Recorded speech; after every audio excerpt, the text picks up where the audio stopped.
நம சிவாய. வணக்கம். நான் ஜோதிடர் மகேஷ்ஜி பேசுகிறேன். குரு பயிற்சி பலன்கள். மிதுன ராசிக்கு 2024 குரு பயிற்சி பலன்கள். இப்போ மேசத்தில் இருக்க குரு பகவான் 1/5/2024 அன்னைக்கு பயிற்சியாகி ரிஷப ராசிக்கு வராரு. ரிஷப ராசிக்கு வரக்கூடிய குரு பகவான் மிதுன ராசிக்கு எப்படின்னா 12ஆம் இடத்துக்குள்ள ராசிக்கு 12ஆம் இடத்துல ஒரு வருஷத்துக்கு இருப்பார். 1/5/2024 அன்னைக்கு பயிற்சி ஆகிற குரு பகவான் 15/5/2025 ரிஷப ராசியில் குரு பகவான் இருப்பார். இது மிதுன ராசிக்கு பார்த்திங்கன்னா 12ஆம் இடமாக வரும். இப்போ இந்த 12ஆம் இடத்துல இருக்கக்கூடிய குரு பகவான் எந்த விதமான பலன்களை மிதுன ராசிக்கு கொடுப்பாரு அப்படிங்கிறத இந்த பதிவில் பார்க்கலாம். மிதுன ராசி, இந்த ராசிக்கு 12ல் குரு இருக்காரு, மறைஞ்சிட்டாரு அப்படின்னு யாரும் கவலைப்பட வேணாம். ஏன்னா குரு பகவான் 12ல் இருந்தாலும் பலத்தோடு தான் இருப்பார்.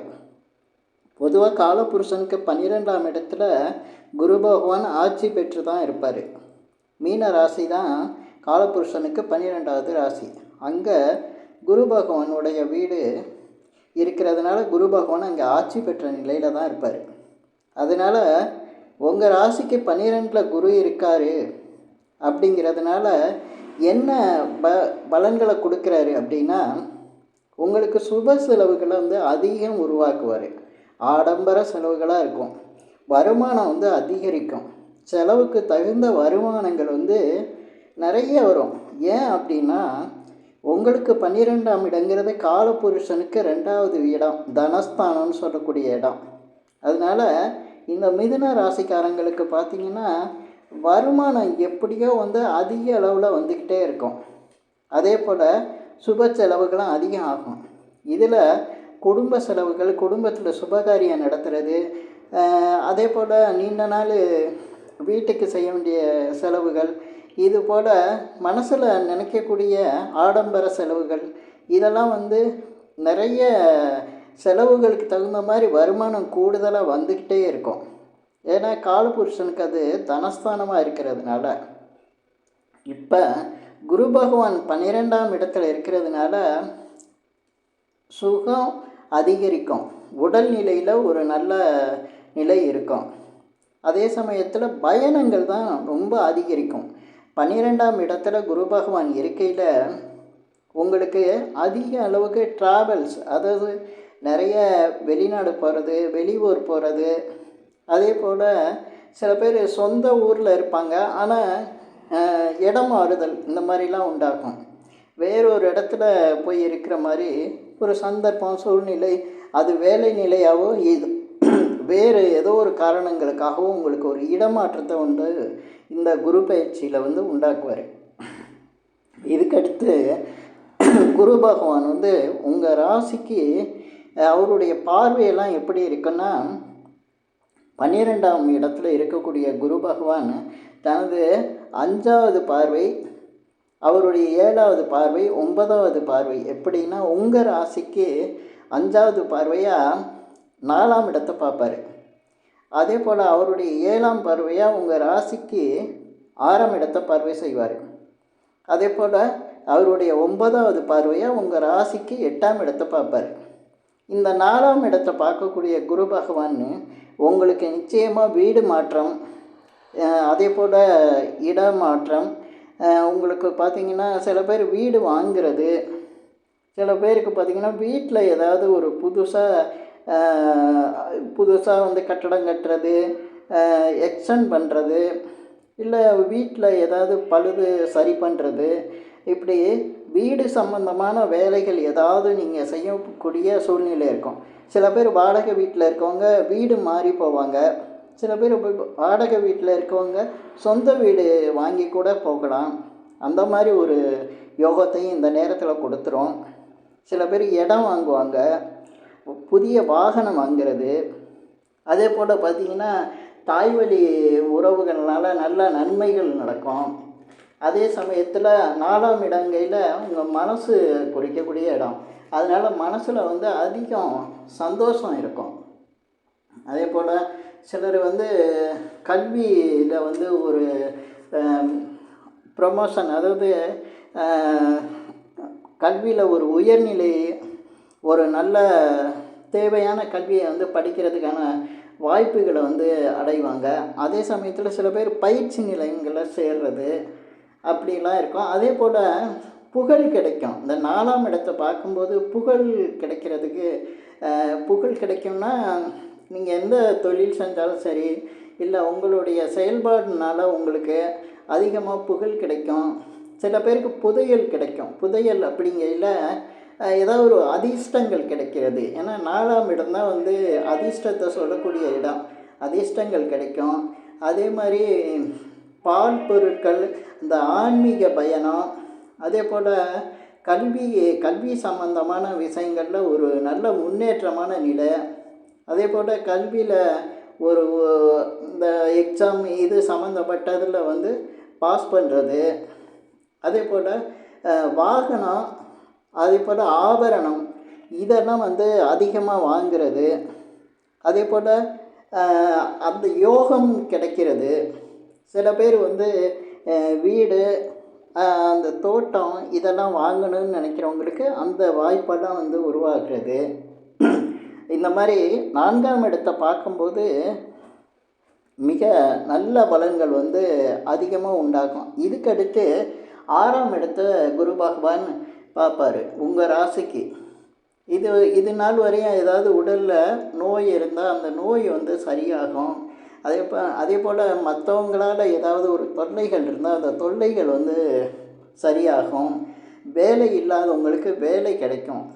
6ஆம் இடத்தை பார்க்கும்போது வேலை இல்லாதவங்களுக்கு வேலை கிடைக்கும். அதே மாதிரி சில பேர் வேலையில் பிரச்சனையாக இருந்தவங்களுக்கு அந்த வேலையில் அந்த பிரச்சனைகள் வந்து சரியாகும். சிலருக்கு வேலையில் வந்து உயர் பதவி கிடைக்கிறதுக்கான வாய்ப்புகள் இருக்குது. அதே போல் சிலருக்கு பார்த்திங்கன்னா உயர் பதவி கிடைக்கிறது. இதெல்லாம் வந்து 6ஆம் பாவத்தை பார்க்கும்போது இருக்கும். அதே சமயத்தில் 6ஆம் பாவத்துக்கு கடன், வம்பு வழக்கு இதெல்லாம் சொல்லக்கூடிய இடமாகவும் இருக்குது. கடன் வந்து ஏற்கனவே இருந்தால் அந்த கடன் பிரச்சனைக்கு ஒரு நல்ல முடிவு வரும். சிலருக்கு கடனே குறையிற மாதிரி, கடனே முடிஞ்சு போகிற மாதிரி கூட சந்தர்ப்பங்கள் அமையும்.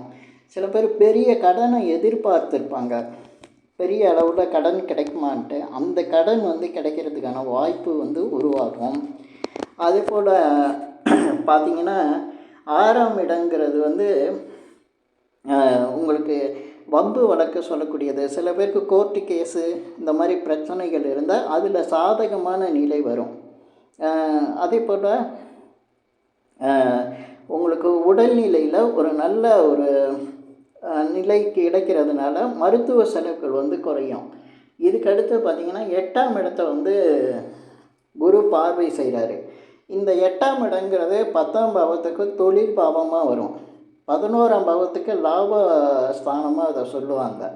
அதனால் 8ஆம் இடத்தை வந்து குரு பார்வை செய்கிறது வந்து தொழிலில் வியாபாரத்துலலாம் ஒரு முன்னேற்றத்தை கொடுக்கும். தொழிலில் வியாபாரத்துலலாம் பார்த்திங்கன்னா நல்ல வளர்ச்சி இருக்கும், வருமானம் வந்து அதிகரிக்கும். அதே சமயத்தில் 8ஆம் இடம் அப்படிங்கிறதுல தடைகளை சொல்லக்கூடிய இடம். அப்போ குரு பார்க்கும்போது அந்த தடைகள் நீங்கும். உங்களுக்கு வாழ்க்கையில் ஏதாவது ஒரு தடை வந்து மிகப்பெரிய அளவுக்கு கஷ்டத்தை கொடுத்துக்கிட்டு இருந்தால் அந்த கஷ்டங்களை விளக்கிறோம். தடையை சரி பண்ணி கஷ்டங்கள் இல்லாமல் செய்யும். ஏன்னா 8ஆம் இடத்தை குரு பார்க்கும்போது இந்த நிலை உண்டாகும். அதே போல் 8ஆம் இடங்கிறது திடீர் அதிர்ஷ்டத்தையும் குறிக்கும். திடீர்னு நீங்கள் எதிர்பாராத அதிர்ஷ்ட வகையில் சொத்து கிடைக்கிறது. அதே போல் வரவேண்டிய பணம் கிடைக்காதுன்னு நினச்ச பணம் கிடைக்கிறது. வழக்கு சம்பந்தமான விஷயங்களில் திடீர்னு வெற்றி கிடைக்கிறது. அதே போல் இந்த உயிர் சொத்து, எல்ஐசி சம்பந்தமான பணம் இதெல்லாம் வந்து ஏதாவது வர வேண்டியது இருந்தால் கண்டிப்பாக இந்த 8ஆம் இடத்தை பார்க்குற நேரத்தில் குரு பகவான் வந்து பார்வை செய்யும்போது இது உங்களுக்கு கிடைக்கும். அதே போல் உங்களுக்கு 8ஆம் இடம் அப்படிங்கையில வந்து ஒரு மதிப்பை குறைக்கிறது, கஷ்டத்தை உருவாக்குறது. அந்த மாதிரி உங்களுக்கு ஒரு சூழ்நிலையை இருந்திருந்தால் அந்த மதிப்பை உயர்த்துறது, கஷ்டங்கள்லேருந்து விடுபடுறது, இதெல்லாம் வந்து இந்த 8ஆம் இடத்தை குரு பகவான் பார்க்கக்கூடிய நிலையில் நல்ல ஒரு ஒரு பலனை கொடுக்கும். அதே சமயத்தில் இந்த 8ஆம் இடங்கிறது ஆயுள் ஸ்தானமாக சொல்கிறோம். அதனால் ஆயுளில் ஏதாவது பிரச்சனை, உடல்நிலையில் தீராத ஒரு மனக்கவலை உருவாக்கியிருந்தால் அது இந்த நேரத்தில் சரியாகும். மருத்துவத்தில் ஒரு நல்ல உங்களுக்கு பலன் கிடைக்க ஆரம்பிச்சிடும். ஆயுள் பற்றிய உங்களுடைய பயத்தை வந்து போக்கும். இது வந்து இந்த 8ஆம் இடத்தை குரு பகவான் பார்க்கக்கூடிய நிலையில் மிதுன ராசிக்கு இந்த பலனை உண்டாக்கும். இதே போல் பொதுவாக மிதுன ராசிக்கு 12ஆம் இடத்துல குரு பகவான் இருக்கார், பலன்கள் ஏதாவது பிரச்சனையாயிருமோ, 12இல் குரு இருக்கையில் பெரிய அளவில் ஏதாவது விரயம் கொடுத்துருமோ அப்படிங்கிறத நீங்கள் யோசிக்க வேணாம். ஏன்னா இன்னும் பார்க்க போனால் உங்கள் மிதுன ராசிக்கு அவர் 7, 10 கூடையவர். 7ஆம் இடங்கிறது கலத்தரஸ்தானத்தையும், அதே சமயத்தில் 10ஆம் இடங்கிறது தொழில் ஸ்தானத்தையும் சொல்லக்கூடியது. அவர் 12ஆம் இடத்துல இருந்து உங்களுக்கு 12ஆம் இடங்கையில் குரு பகவான் வந்து ஆட்சி பெற்ற நிலை தான் அது. அப்படி பார்க்கும்போது அது தனஸ்தானமாகவும் காலபுருஷனுக்கு தனஸ்தானமாகவும் இருக்கிறதுனால தொழில் அல்லது திருமணம் இந்த விஷயங்கள் பார்த்திங்கன்னா ஒரு தூர தேசத்தில் இருந்து நல்ல செய்தி வரலாம். ஏன்னா உங்களுக்கு தொழில் சம்பந்தமான விஷயங்கள், வியாபாரம் சம்பந்தமான விஷயங்கள், வேலை சம்பந்தமான விஷயங்கள்லேருந்து நீண்ட தூரத்துலேருந்து ஒரு நல்ல செய்தி வரலாம். அதே போல் திருமணம் ஆகாதவங்களுக்கு திருமண வாய்ப்பு வந்து அதிகரிக்கும். ஏன்னா இந்த 7ஆம் இட அதிபதி 12இல் இருந்து அது வந்து காலபுருஷனுக்கு 2ஆம் இடம் குடும்பஸ்தானமாக இருக்கிறதுனால சிலருக்கு குடும்பம் அமையும். இந்த மிதுன ராசிக்கு பார்த்திங்கன்னா 12ஆம் இடத்துல இருக்க குரு பகவான் காலபுருஷனுக்கு 2ஆம் இடமான குடும்பஸ்தானத்தில் இருக்கார். அவர் 7 குடையவராகவும் இருக்கிறதுனால பெரும்பாலும் மிதுன ராசியில் திருமணம் ஆகாமல் இருக்கவங்களுக்கு இந்த குரு பயிற்சியில் திருமணம் ஆயிரும். அதே போல் 10ஆம் இடத்துல இருக்கக்கூடிய 10ஆம் இடத்துக்கு அதிபதியாக வரக்கூடிய குரு பகவான் 12ஆம் இடத்துல இருக்கிறதுனால பெரும்பாலும் வெளியூர், வெளிநாடு இது சம்பந்தப்பட்ட விஷயங்களில் மிதுன ராசிக்காரங்க முயற்சி இருந்தால் பெரிய வெற்றியை அடைவாங்க. ஏன்னா 12ஆம் இடம் அப்படிங்கையில் தூர தேசத்தை குறிக்குது, ஒரு பயணம் செய்யக்கூடிய இடத்த சொல்லக்கூடியது. அதனால் குரு பகவான் 12இல் இருக்கும்போது நல்ல பலன்களை உண்டாகும். 4ஆம் இடத்து பார்வையும் 6ஆம் இடத்து பார்வையும் 8ஆம் இடத்து பார்வையும் மிக நல்ல பலன்களை மிதுன ராசிக்கு கொடுக்கும். இதில் நான் குரு பகவானை பற்றி பேசுகிறதுனால அதிக அளவு சுப செய்திகளாக சொல்லியிருக்கேன். ஏன்னா குரு வந்து எங்கே இருந்தாலும் குரு வந்து நல்ல பலன்களை தான் கொடுப்பார். இதில் மற்ற கிரகங்களை சொல்ல, அதே சமயத்தில் இது ராசியை மட்டும் வச்சு சொல்லக்கூடிய பலன்கள். உங்களுடைய சுய ஜாதகத்தில் இருக்கிற லக்னமோ அல்லது கிரக நிலைகளை வச்சோ அல்லது திசா புத்திகளை வச்சோ இந்த பலன்கள் கிடையாது. இருந்தாலும் குருவை வச்சு ராசி பலன்கள் சொல்கிறத நம்ம முன்னோர்கள் எப்படி சொன்னாங்கன்னா, ஒருத்தருக்கு ஜாதகமே இல்லாதப்ப அவருடைய ராசியை தெரிஞ்சால் அவருடைய பலன்களை சொல்கிறதுக்கு சந்திரனை வச்சு தான் பலன்கள் சொன்னாங்க. ஏன்னா சூரியனை வச்சோ செவ்வாயை வச்சோ மற்ற 9 கிரகங்களில் எந்த கிரகத்தையும் வச்சு சொல்கிறோம்னா நம்ம சந்திரனை வச்சு சொன்னால் தெளிவாக இருக்கும்னா ராசி பலன்கள் சொல்கிறோம். இப்போ சந்திரனை வச்சு ஏன் சொல்கிறோன்னா, ஒரு மனுஷனுக்கு மனசை வச்சு தான் எல்லா காரியமே இருக்கும். மனசை குறிக்கிற கிரகம் வந்து சந்திரனாக இருக்கிறதுனால இந்த சந்திரனை வச்சு சொல்லக்கூடிய இந்த பலன்கள் வந்து உறுதியாக நடக்கும். அதனால தான் நான் தலைப்பில் கூட உறுதியான பலன்கள்னு போட்டிருக்கேன். இப்போ நான் சொல்லியிருக்கிற இந்த பலன்கள் உங்களுக்கு பிடிச்சிருந்தா ஷேர் பண்ணுங்கள், லைக் பண்ணுங்கள். அதே போல் இந்த சேனலுக்கு சப்ஸ்கிரைப் பண்ணுங்கள். என்கிட்ட ஜாதகம் பார்க்குறதுனா மட்டும் கீழே இருக்க என் நம்பருக்கு கால் பண்ணுங்கள். நன்றி, வணக்கம்.